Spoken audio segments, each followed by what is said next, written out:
പോകേണ്ട സമയമാണ്. സ്വാമിജി പറഞ്ഞതിനപ്പുറം കൂടുതലായി ഒന്നും തന്നെ പറയുവാനും ഇല്ല. ഭഗവത്ഗീതയെ സ്വാമി തന്നെ വേദത്തിൻ്റെ മുഴുവൻ തന്നെയും അമൃതരസത്തെ കാച്ചിക്കുറുക്കി നമ്മുടെ മുമ്പിലേക്ക് സാക്ഷാൽ ഭഗവാൻ തന്നെ വ്യക്തമാക്കി തന്നതായി വ്യക്തമാക്കി നമുക്ക് വളരെ ലളിതമായ ഭാഷയിലൂടെ പറഞ്ഞു തന്നു. അത് നമുക്ക് എല്ലാവർക്കും ഏറ്റെടുക്കാം. ഇന്ന് നേരിട്ടുള്ള ധാരാളം സദസ്സുകളിലൂടെയും അല്ലെങ്കിൽ ഫേസ്ബുക്കോ യൂട്യൂബോ പോലെയുള്ള മാധ്യമങ്ങളിലൂടെയും എല്ലാം ഹിന്ദുധർമ്മത്തെ, സനാതനധർമ്മത്തെക്കുറിച്ച് ഏറ്റവും ആഴത്തിൽ പറയുകയും പ്രചരിപ്പിക്കുകയും അതിൻ്റെ പൂർണ്ണമായ ആ സാത്വിക അംശത്തെ നമ്മളിലേക്കെല്ലാം എത്തിച്ചുകൊണ്ടിരിക്കുന്ന മഹത് വ്യക്തിയാണ് സ്വാമിജി. സ്വാമിജി പറഞ്ഞതുപോലെ തന്നെ ധർമ്മ സംരക്ഷണത്തിന് വേണ്ടിയുള്ള ഏറ്റവും വലിയ ഒരു വിളിച്ചുണർത്തലാണ് ഭഗവത്ഗീതയുടെ ഏറ്റവും വലിയ സന്ദേശം. ധർമ്മ സംസ്ഥാപനാർത്ഥായ സംഭവാമി യുഗേ യുഗേ എന്നുള്ള ഒരു ആശയത്തിലൂടെ ധർമ്മത്തിൻ്റെ മുഴുവൻ സംരക്ഷണത്തിനായി സാക്ഷാൽ ഭഗവാൻ നമ്മളോടൊപ്പം ഓരോ വ്യക്തിയിലൂടെയും ഓരോ വ്യക്തിയായും നിറഞ്ഞു നിൽക്കുകയാണ്. അപ്പോൾ അതുതന്നെയാണ് ഭഗവത്ഗീതയുടെ ഏറ്റവും പ്രത്യേകതയും.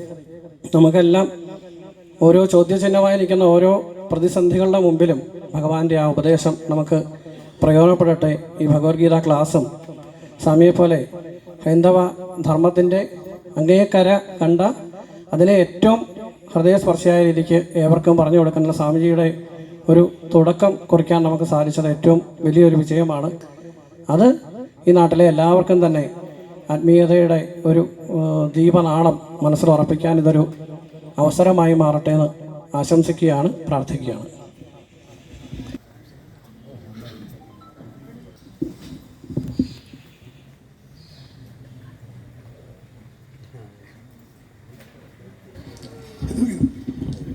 ഹരേ കൃഷ്ണ. വേദിയിൽ നിൽക്കുന്ന എല്ലാ ഭക്തജനങ്ങൾക്കും എൻ്റെ വിനീതമായ നമസ്കാരം. ഹരേ കൃഷ്ണ. സ്വാമിജി പറഞ്ഞതുപോലെ ഇപ്പോൾ നമ്മൾ ജീവിക്കുന്ന ഒരു സാഹചര്യം ഓരോരോ സ്റ്റെപ്പും അപകടമാണ്. അപ്പോൾ സ്വാമിജി പറഞ്ഞതുപോലെ നമുക്ക് ഭഗവത്ഗീത പഠനം അത്യാവശ്യമാണ്. ഓരോ ദിവസവും നമുക്ക് ഭഗവത്ഗീത മനസ്സിലാക്കി ഭഗവാൻ ആരാണ്, നമ്മളാരാണ്, ഭഗവാനുക്കും നമുക്കുള്ള ബന്ധം എന്താണ്, ഇതൊക്കെ കാര്യങ്ങൾ മനസ്സിലാക്കണം. നമ്മുടെ ഓരോ വ്യക്തികളുടെ ധർമ്മം ഭഗവാനെ മനസ്സിലാക്കി തീർച്ചയായിട്ടും ഭഗവത്ഗീത മറ്റുള്ളവർക്ക് പറഞ്ഞു കൊടുക്കുന്നതാണ് നമ്മുടെ ഓരോ വ്യക്തിയുടെ ധർമ്മം. അതിൻ്റെ എല്ലാ ഭക്തജനങ്ങളും ഈ ആഴ്ച തുടങ്ങുന്ന ഈ ഭഗവത്ഗീത ക്ലാസ്സിൽ എല്ലാ ഭക്തജനങ്ങളും അവരുടെ കുട്ടികളും അവരുടെ കുടുംബാംഗങ്ങളും ചേർന്ന് ഈ ക്ലാസ്സിൽ പങ്കെടുക്കുക. ഭഗവത്ഗീത പറയുന്നത് അതൊരു മതഗ്രന്ഥമല്ല, അത് ഭഗവാൻ നമുക്ക് വേണ്ടി കൊടുത്ത ഒരു മാനുവലാണ്. ഇപ്പം നമ്മൾ കടയിൽ പോയിട്ട് ഒരു പുതിയ സാധനം മേടിക്കുന്നുണ്ട്, ഒരു മൊബൈൽ ഫോൺ, TV, ക്യാമറ, ഒരു ചെറിയ കൊതുക് തിരി മേടിച്ചാൽ കൂടെ അതിനകത്തൊരു പേപ്പർ ഉണ്ടാവും, അത് എങ്ങനെ ഉപയോഗിക്കണം പറഞ്ഞു. അതുപോലെ തന്നെ ഭഗവത്ഗീത നമ്മൾ ഓരോ വ്യക്തി എങ്ങനെ ജീവിക്കാനായിട്ട് ഭഗവാൻ പഠിപ്പിക്കുന്നുണ്ട്. അപ്പം ദിവസം നമ്മൾ എങ്ങനെയാണ് ദിവസം കുളിക്കുമ്പോൾ ഈ ശരീരം ശുദ്ധമാണോ, അതുപോലെ ഭഗവത്ഗീത വായിക്കുമ്പോൾ നമ്മൾ മനസ്സ് പരിശുദ്ധമായിക്കൊണ്ടിരിക്കും. മനസ്സ് പരിശുദ്ധമാകുമ്പോഴത്തേക്ക് തീർച്ചയായിട്ടും നമുക്കും കൃഷ്ണനും തമ്മിലുള്ള ഒരുപാട് ബന്ധം ഉണ്ടാകും. അതുകൊണ്ട് ദയവ് ചെയ്ത് എല്ലാവരും ഭഗവത്ഗീത വായിക്കുക, ഭഗവാന്റെ നാമം ജപിക്കുക. ഈ ആഴ്ച തൊട്ട് ഇവിടെ ഭഗവത്ഗീത പ്രഭാഷണം തുടങ്ങുന്നുണ്ട്. എല്ലാ ഭക്തജനങ്ങളും പങ്കെടുക്കുക. ഹരേ കൃഷ്ണ. ഹരേ കൃഷ്ണ. ഹരി ഓം. പരിപാവനമായ വളരെ പ്രശസ്തമായ ത്രിമൂർത്തി ക്ഷേത്രം, സ്വാമിജി പറഞ്ഞതുപോലെ സ്വാമിജി പോലും ആദ്യമായിട്ടാണ് ഇവിടെ കാലുകുത്തിയത്.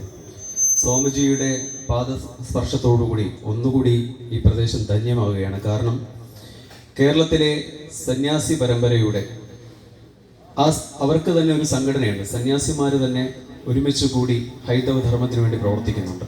ആ സംഘടനയുടെ പേര് മാർഗദർശക് മണ്ഡലം എന്നാണ്.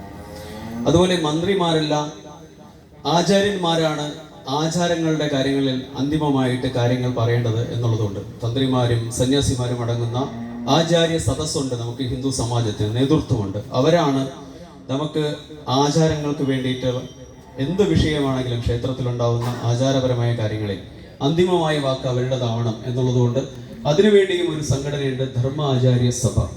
ആ സഭയുടെ സംസ്ഥാന അധ്യക്ഷനും മാർഗദർശക് മണ്ഡലത്തിൻ്റെ സംസ്ഥാന അധ്യക്ഷനുമായ പൂജനീയ സ്വാമി ചിദാനന്ദപുരി മഹാരാജാണ് ഇന്നിവിടെ എത്തിച്ചേരുകയും ഭഗവാന്റെ തന്നെ പാട്ടായ ഭഗവത്ഗീത ഈ ഹിന്ദു ഏകതാ സമ്മേളനത്തിൻ്റെ ഒരു ഭാഗമായിട്ട് നടത്തിയ ഈ പരിപാടി ഉദ്ഘാടക കർമ്മം നിർവഹിക്കുകയും ചെയ്തത്. അതിൽ നമുക്ക് അങ്ങേയറ്റത്തെ സൗഭാഗ്യവും ആനന്ദവുമാണ് അദ്ദേഹത്തിന് ഇവിടെ നടത്തപ്പെടുന്ന ഈ ഹിന്ദു ഏകതാ സമ്മേളനത്തിൻ്റെ പേരിൽ അഗൈതമായ നന്ദി അറിയിക്കുന്നു.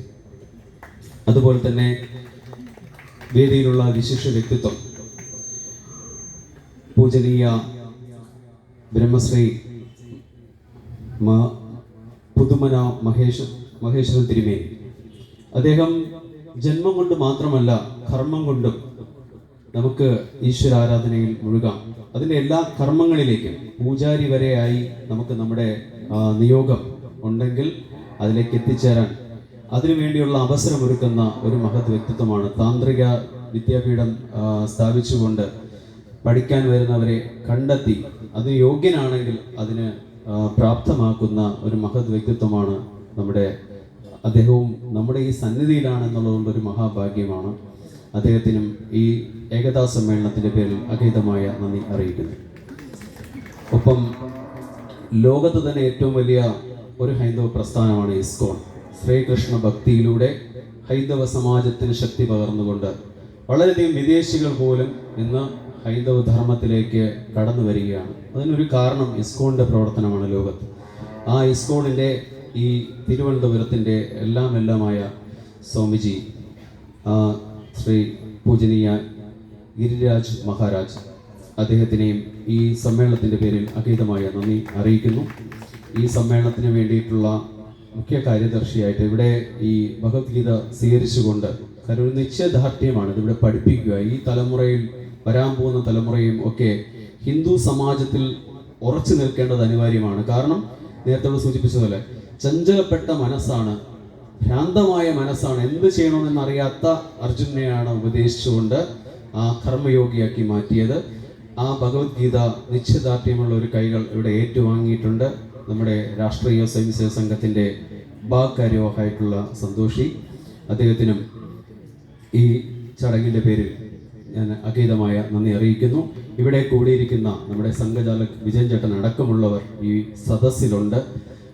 ഇവിടെ കൂടിയിരിക്കുന്ന മുഴുവൻ അമ്മമാർക്കും ഗുരുജനങ്ങൾക്കും ഭക്തജനങ്ങൾക്കും ഇതിൻ്റെ സംഘാടക സമിതിക്കും ഈ സമ്മേളനത്തിൻ്റെ പേരിൽ അഗൈതമായ നന്ദി അറിയിക്കുന്നു. എൻ്റെ പ്രത്യേകമായ നന്ദി, ഞാൻ സ്വാഭാവികമായിട്ടും ഇതുമായി സഹകരിക്കുന്ന സമയത്ത് എനിക്കും ഇങ്ങനൊരു ദൗത്യം തന്നത്, ഞാൻ ആ ദൗത്യത്തിൽ ഏർപ്പെടാൻ പറ്റിയത് മഹാഭാഗ്യമായി കാണുന്നു. നമസ്കാരം. ജയ് ഹിന്ദ്.